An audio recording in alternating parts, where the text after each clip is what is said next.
Migraine ਵਾਸਤੇ ਪੁੱਛਦੇ ਸੀਗੇ, ਇੱਕ ਤਾਂ ਉਹ ਨਾਰੀਅਲ ਦਾ ਪਾਣੀ 2-2 3-3 ਬੰਦਾ ਨੱਕ 'ਚ ਪਾ ਸਕਦੇ ਹੈਗੇ, ਜਾਂ ਫਿਰ ਆਪਣੇ ਜਿਹੜਾ ਘੀ ਹੁੰਦਾ ਦੇਸੀ ਘੀ, ਉਹ ਆਪਣੇ ਬਾਰ-ਬਾਰ ਸੁੰਘਣਾ ਹੈਗਾ, ਉਹਨੂੰ ਕਹਿੰਦੇ ਬਾਰ-ਬਾਰ ਸੁੰਘਣਾ ਹੈਗਾ ਦੇਸੀ ਘੀ ਨੂੰ, ਜਾਂ ਫਿਰ ਜਵੈਨ ਨੂੰ ਸੁੰਘ ਸਕਦੇ ਹੈਗੇ ਬਾਰ-ਬਾਰ, ਜਾਂ ਫਿਰ ਜਿਹੜੇ ਪਾਸੇ ਦਾ ਸਾਰੇ ਆਪਣੇ ਦਰਦ ਹੁੰਦਾ ਹੈਗਾ ਉਸੇ ਪਾਸੇ ਦੇ ਕੰਨ ਦੇ ਵਿੱਚੋਂ ਜਿਹੜਾ ਹਰਾ ਨਿੰਬੂ ਹੁੰਦਾ ਉਹਦਾ ਜੂਸ ਕੱਢ ਕੇ 2-2 3-3 ਬੂੰਦਾਂ ਉਹ ਪਾ ਦਿਓ ਕੰਨ ਦੇ ਵਿੱਚੋਂ ਪਾਣੀਆਂ ਹੈਗੀਆਂ, ਤੇ ਇਹਦੇ ਨਾਲ ਵੀ ਆਪਣੇ ਠੀਕ ਹੋ ਜਾਂਦਾ।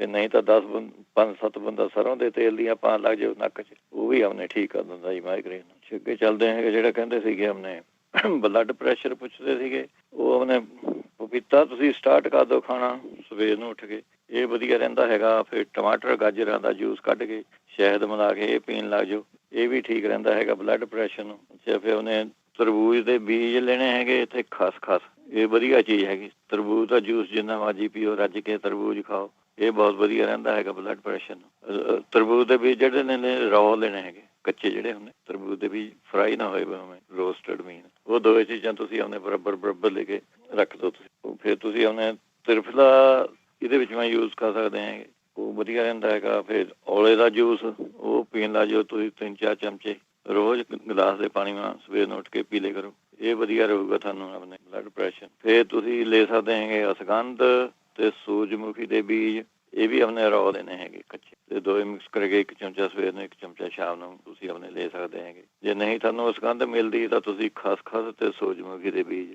ਇਹ ਤੁਸੀਂ ਆਪਣੇ ਲੈ ਸਕਦੇ ਹੈਗੇ, ਮਿਕਸ ਕਰਕੇ 1 ਚਮਚਾ ਸਵੇਰ ਨੂੰ 1 ਸ਼ਾਮ ਨੂੰ। ਜਿਹੜੇ ਫੇਫੜਿਆਂ ਮੈਂ ਕਹਿੰਦੇ ਸੀਗੇ ਪਾਣੀ ਭਰਦਾ ਹੈਗਾ, ਉਹ ਤਾਂ ਆਪਣੇ ਸਾਰਿਆਂ ਤੋਂ ਵਧੀਆ ਤਾਂ ਇਲਾਜ ਤੁਲਸੀ ਦਾ ਰਸ ਹੈ ਜੀ। ਉਹਦੇ ਨਹੀਂ ਆਪਣੇ ਤੁਲਸੀ ਹੈਗੇ, ਉਹ ਸ਼ੀਸ਼ਿਆਂ ਵਿੱਚ ਬਣਿਆ ਬਣਾਇਆ ਮਿਲ ਜਾਂਦਾ ਤੁਲਸੀ ਦਾ ਰਸ, ਉਹ ਤੁਸੀਂ ਆਪਣੇ 4 ਚਮਚੇ ਸਵੇਰ ਨੂੰ 4 ਚਮਚੇ ਸ਼ਾਮ ਨੂੰ 4 ਪਾਣੀ ਮੈਂ ਘੋਲ ਕੇ ਆਪਣੇ ਉਹ ਪੀ ਸਕਦੇ ਹੈਗੇ, ਇਹ ਵਧੀਆ ਚੀਜ਼ ਰਹੂਗੀ ਤੁਹਾਨੂੰ, ਇਹ ਠੀਕ ਕਰ ਦੂਗਾ ਜੀ ਇਹ ਆਪਣੇ। ਵੈਸੇ ਲੰਗਸ ਦੇ ਵਾਸਤੇ ਤੁਸੀਂ ਆਪਣੇ ਜੇ ਤਕੜੇ ਕਰਨੇ ਹੈਗੇ ਲੰਗਸ, ਪਹਿਲਾਂ ਤਾਂ ਇਹ ਕਰ ਲਓ ਤੁਸੀਂ ਜਿਹੜਾ ਤੁਲਸੀ ਵਾਲਾ ਦੱਸਿਆ ਹੈਗਾ, ਉਸ ਤੋਂ ਬਾਅਦ ਤੁਸੀਂ ਆਪਣੇ ਲੈ ਸਕਦੇ ਹੈਗੇ 5-7 ਮਣਕੇ ਤੁਸੀਂ ਆਪਣੇ ਚਾਹੇ ਤਾਂ ਪਾਣੀ ਮੈਂ ਭਿਓ ਕੇ ਰੱਖ ਦਿਓ, ਸਵੇਰ ਨੂੰ ਐਨ ਚਬਾ ਕੇ ਤੁਸੀਂ ਖਾ ਲਿਆ ਕਰੋ। ਇਹਦੇ ਨਾਲ ਆਪਣੇ ਜਿਹੜਾ ਪਾਣੀ ਹੈ ਉਹ ਆਪਣੇ ਪੀ ਲਿਆ 2 ਘੁੱਟਾਂ ਜਿਹੜੀਆਂ ਹੋਏ ਕਰਨੀਆਂ ਪੀ ਲਿਆ ਕਰੋ। ਇਹ ਫੇਫੜਿਆਂ ਵਾਸਤੇ ਬਹੁਤ ਵਧੀਆ ਚੀਜ਼ ਹੈ ਜੀ, ਇਹਨੂੰ ਫੇਫੜਿਆਂ ਦੀ ਕਮਜ਼ੋਰੀ ਹੈਗੀ ਰਹਿੰਦੀ ਹੈਗੀ, ਉਹ ਬਹੁਤ ਵਧੀਆ ਚੀਜ਼ ਹੈਗੀ ਮਨੱਕੇ। ਫਿਰ ਸ਼ਹਿਦ ਬਹੁਤ ਵਧੀਆ ਰਹਿੰਦਾ ਹੈਗਾ ਜੀ ਇਹਦੇ ਵਾਸਤੇ, ਸ਼ਹਿਦ ਤੁਸੀਂ ਆਪਣੇ ਜ਼ਿਆਦਾ ਯੂਜ਼ ਕਰੋ ਇਹਦੇ ਵਿੱਚ। ਫਿਰ ਜਿਹੜਾ ਪੇਰ ਦਾ ਦਰਖਤ ਹੁੰਦਾ ਉਹਦੇ ਵਿੱਚ ਤੁਸੀਂ ਆਪਣੇ ਉਹਦੇ